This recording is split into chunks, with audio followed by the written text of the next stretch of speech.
for today, guys, I will cook the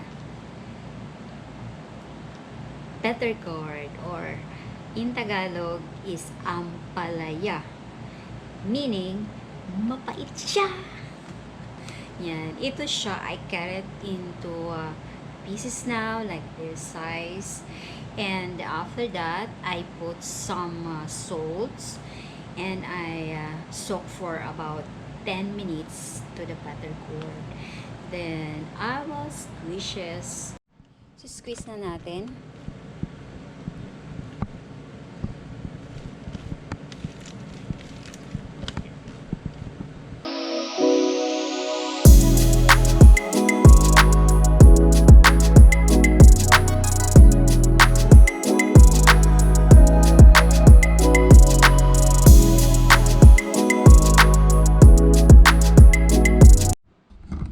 We have our better gourd, and we have garlic, tomato, onion, and parsley. So we have the egg. So I already scrambled the egg, and I put salt, little black pepper, and magic syrup. So I'm using the black pepper too, and salt, and magic syrup. So let's go.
Magic syrup.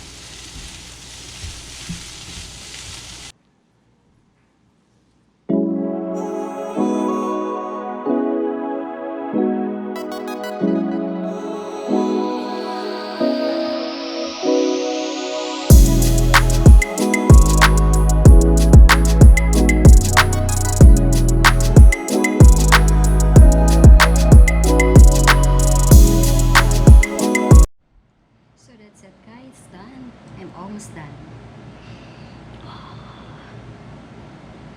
Sarap. Yummy. Amis ampalaya from Philippines.